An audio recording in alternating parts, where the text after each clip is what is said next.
go. Okay.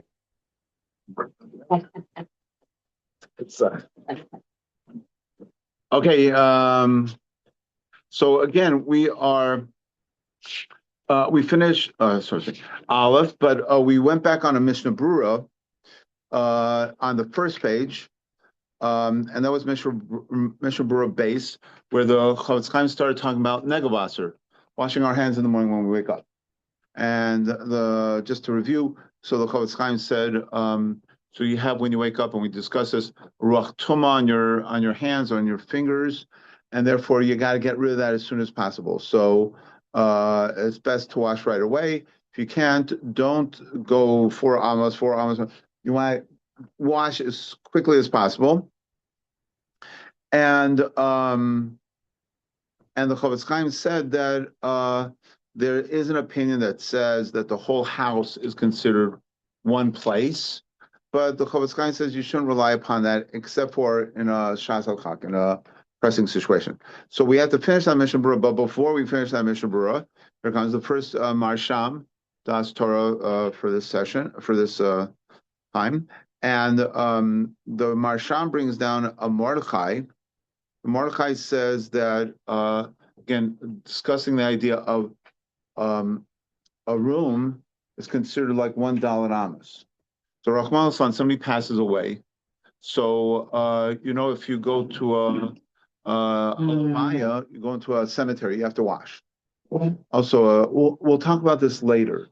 There's different, and people get confused about, talk about it later, about different reasons why we wash our hands. There's 2 different things that we'll see in halacha, but again, that's later. One is ruach tuma, which is what we're talking about now. There's certain things we wash for ruach tuma. There's other things we wash for because of nikius, cleanliness. Now, again, talk about it later. This was a problem historically, believe it or not, throughout history, because in a halacha, we wash our hands quite often.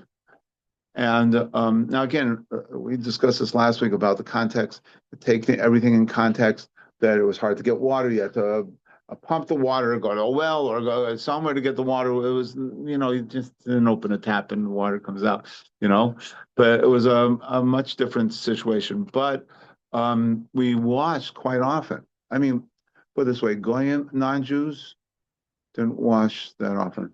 I remember I learned that there was a king of France, Peter the Fair, who never bathed.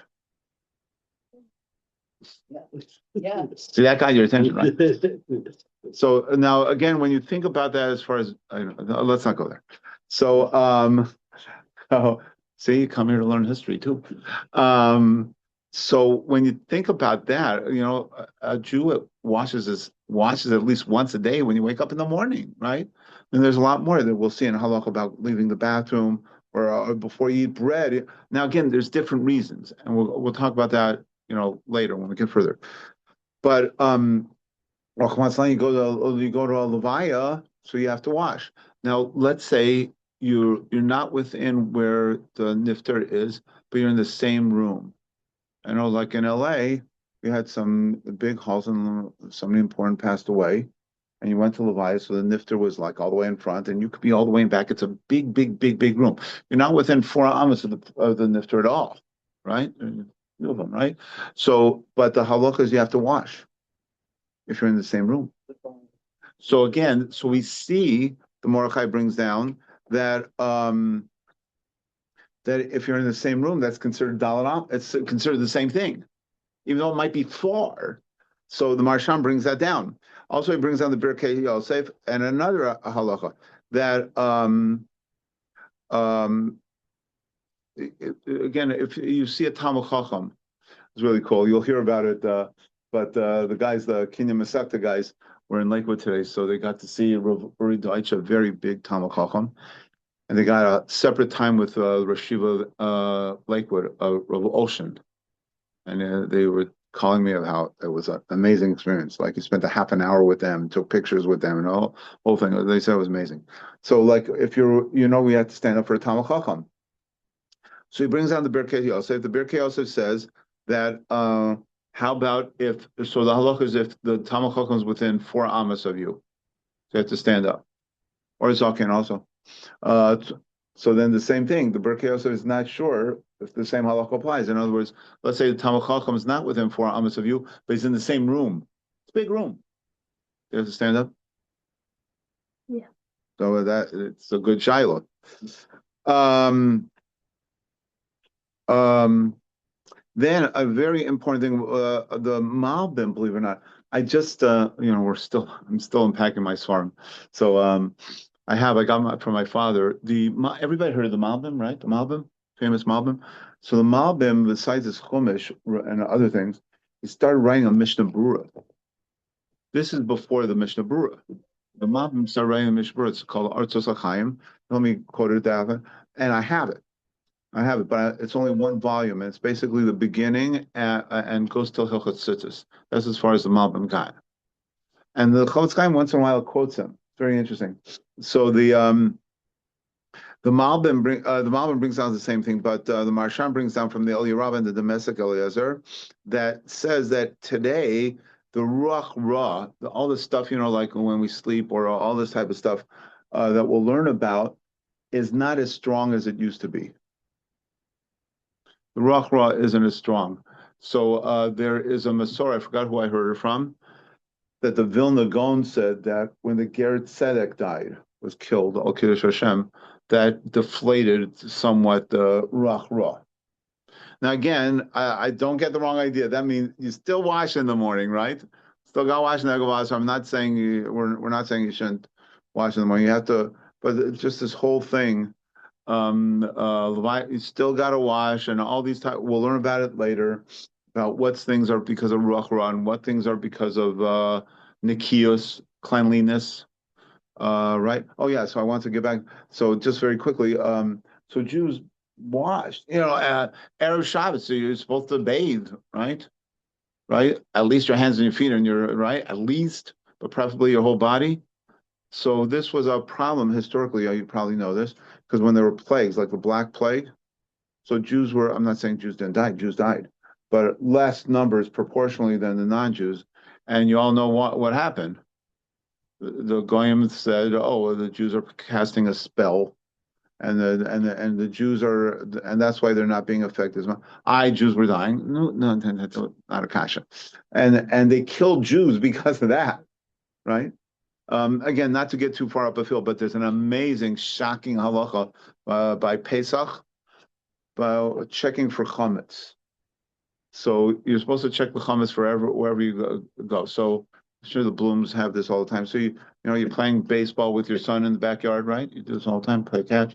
So right, maybe you're eating some chametz, right, while you're playing catch or playing baseball, right?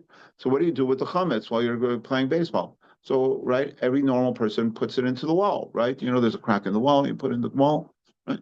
Do that all the time. No? Give it to the birds. No, it's something geschmack. You don't want to give it to the birds. So anyway, so then the halacha is, so you have chametz in the wall, or you could have put chametz in the wall. Maybe you took it out, but there could be chametz in the wall. So when you do bedikas chametz, you have to check in the wall because there might be chametz in there. Okay, that's all. So, but the halacha is, believe it or not, that if your neighbor is a non-Jew, you don't. Why? Because imagine this. I learned this recently. President Garfield was assassinated, right? Right. But really, he didn't die of the shot. He died because they literally put their fingers in. He died of because of infection. He didn't die because of the shot. So, like, even how long ago? 100 years ago, maybe less. No, about 100 years ago. So they didn't believe in germs. So now, okay, so keeping that, so imagine go further than so imagine you see a Jew walking around one night with a candle, going over to your mutual wall, you share a wall, and he's looking, and then he says something. We know it's called chamira, right?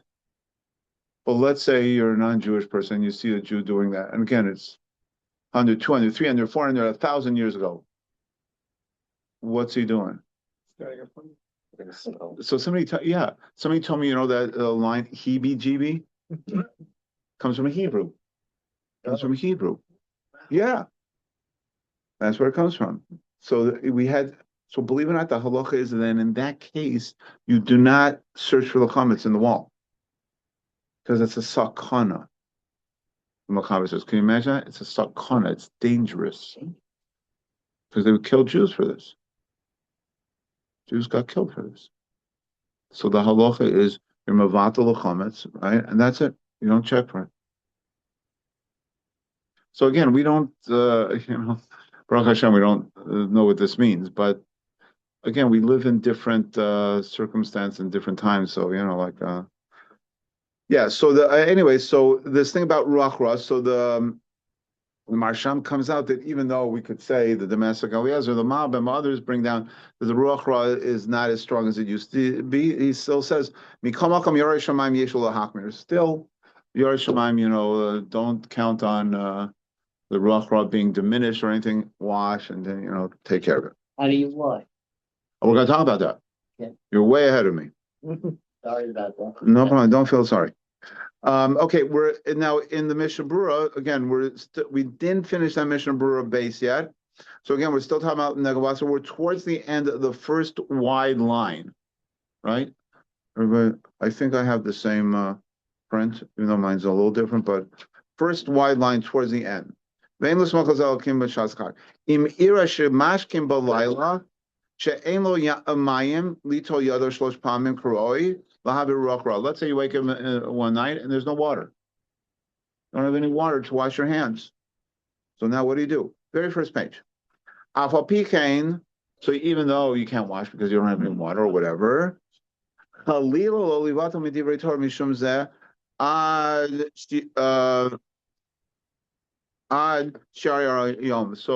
you shouldn't not learn Torah, right? A person might say, well, I can't do mitzvahs, I can't do anything. I'm paralyzed, so to speak, because I can't wash. So the Chafetz Chaim says, Chas Shalom, you can't do that.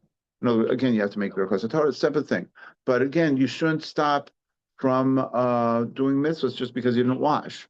In other words, even though you have this ruach ra on your hands still, that should not stop you from doing any other mitzvah.